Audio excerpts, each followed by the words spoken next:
ദേശീയ അഗ്നിരക്ഷാ ദിനത്തോടനുബന്ധിച്ച് കോതമംഗലം അഗ്നിരക്ഷാ സേനയുടെ ആഭിമുഖ്യത്തിൽ ഭൂത്താൻകെട്ടിൽ നടത്തിയ മോക്ക് ഡ്രിൽ നാട്ടുകാർക്കും വിനോദയാത്രക്കാർക്കും കൗതുകവും ആശ്ചര്യവുമായി. സ്റ്റേഷൻ ഓഫീസർ മുഹമ്മദ് അജ്മൽ ഷായുടെ നേതൃത്വത്തിലാണ് മോക്ക് ഡ്രിൽ സംഘടിപ്പിച്ചത്. നാട്ടുകാരിലും വിനോദയാത്രക്കാരിലും കൗതുകവും ആശ്ചര്യവും ഉണർത്തുന്നതായിരുന്നു ദേശീയ അഗ്നിരക്ഷാ ദിനത്തോടനുബന്ധിച്ച് കോതമംഗലം അഗ്നിരക്ഷാസേന ഭൂത്താൻകെട്ടിൽ നടത്തിയ മോക്ക് ഡ്രിൽ. വൈകിട്ട് 3 മണിയോടെയാണ് സേന മോക്ക് ഡ്രിൽ നടത്തിയത്. വള്ളത്തിൽ സഞ്ചരിച്ചു കൊണ്ടിരുന്ന 2 പേർ വഴക്കിട്ട് ഒരാൾ വെള്ളത്തിൽ വീഴുന്നത് കണ്ട് യാത്രക്കാരും നാട്ടുകാരും ഒന്നാകെ ഭയന്നു.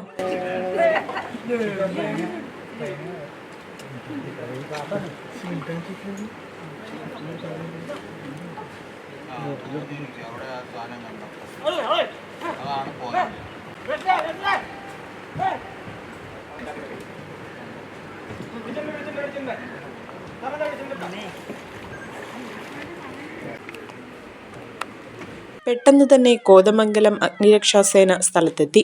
ബോട്ടിൽ ഉടൻ തന്നെ സേനയുടെ സ്കൂബ ടീം ജലമാർഗം സ്ഥലത്തെത്തി. സ്റ്റേഷൻ ഓഫീസർ മുഹമ്മദ് അജ്മൽ ഷായുടെ നേതൃത്വത്തിൽ സിദ്ദിഖ് ഇസ്മായിൽ, VM ഷാജി എന്നിവർ വെള്ളത്തിലേക്കിറങ്ങി അപകടത്തിൽപ്പെട്ടയാളെ കരയ്ക്കെത്തിച്ചു.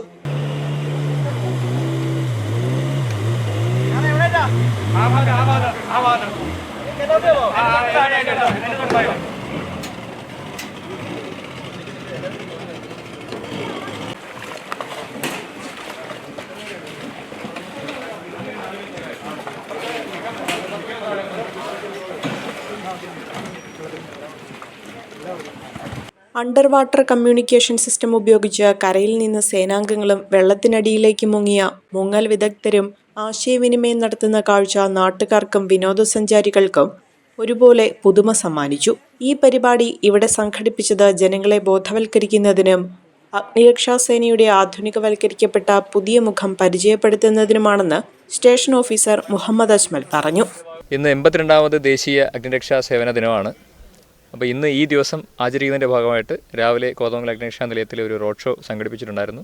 അതിൻ്റെ തുടർച്ചയെന്നോണമാണ് ഇന്ന് ഒരു മോക്ക് ഡ്രില്ല് ഇവിടെ ഭൂത്താൻകെട്ട് ബോട്ട് ചെട്ടിയിൽ ഞങ്ങൾ കോതമംഗലം അഗ്നിരക്ഷാ നിലയവും സിവിൽ ഡിഫൻസും ഒരുമിച്ച് സംയുക്തമായിട്ട് ഇവിടെ ഒരു മോക്ക് ഡ്രില്ല് സംഘടിപ്പിച്ചത്. ഞങ്ങൾ ഇവിടെ ഒരു വെള്ളത്തിൽ മുങ്ങി മരിക്കാൻ പോകുന്ന ഒരാളെ എങ്ങനെയാണ് അഗ്നിരക്ഷാസേന അവരുടെ ട്രെയിനിങ്ങും ടെക്നിക്സ് ഉപയോഗിച്ച് ഇപ്പോൾ ഉള്ള മോസ്റ്റ് മോഡേൺ എക്യുപ്മെൻറ്റ്സ് ഉപയോഗിച്ച് എങ്ങനെയാണ് കൃത്യമായിട്ട് വീണ്ടെടുക്കുന്നത് എന്നുള്ളത് പലപ്പോഴും പൊതുജനങ്ങൾക്ക് ചാനലിൽ കൂടെയോ അല്ലെങ്കിൽ ഏതെങ്കിലും സിനിമയിൽ കൂടെയൊക്കെ മാത്രം കണ്ടു പരിചയമുള്ള ഒരു സമയമാണ്, അല്ലെങ്കിൽ ആ ഒരു സാഹചര്യമാണ് ഇവിടെ ഉള്ളത്. അപ്പോൾ പൊതുജനങ്ങൾക്ക് അഗ്നിരക്ഷാസേനയുടെ സേവനം കൃത്യമായിട്ട് മോണിറ്റർ ചെയ്യാനോ എന്തൊക്കെയാണ് അവർ ഉപയോഗിക്കുന്ന ടെക്നിക്സ് എന്നും ഏതൊക്കെ എക്യുപ്മെൻറ്റ്സ് ഉപയോഗിച്ചാണ് അല്ലെങ്കിൽ എത്രത്തോളം മോഡേണൈസ് ആയിട്ടുണ്ട് അഗ്നിരക്ഷാസേനയൊന്നും കൃത്യമായിട്ടൊരു ധാരണയില്ല. അപ്പോൾ അത് സേനയുടെ മാറിയ മുഖം പരിചയപ്പെടുന്നതിന് വേണ്ടി കൂടിയാണ് ഈ ദിനം നമ്മൾ ഇന്ന് പ്രയോജനപ്പെടുത്തിയത്. അഹല്യയിലെ വിദഗ്ധരായ ഡോക്ടർമാരുടെ ചികിത്സ കൊണ്ട് എനിക്ക് എന്റെ കാഴ്ചശക്തി പൂർണ്ണമായും തിരിച്ചു കിട്ടി. ഇപ്പൊ എനിക്ക് ഈസിയായി വായിക്കാം. നേത്ര സംരക്ഷണത്തിന് നമ്മുടെ Ahalya. Ahalya foundation eye hospital, കേരളത്തിൽ എല്ലായിടത്തും.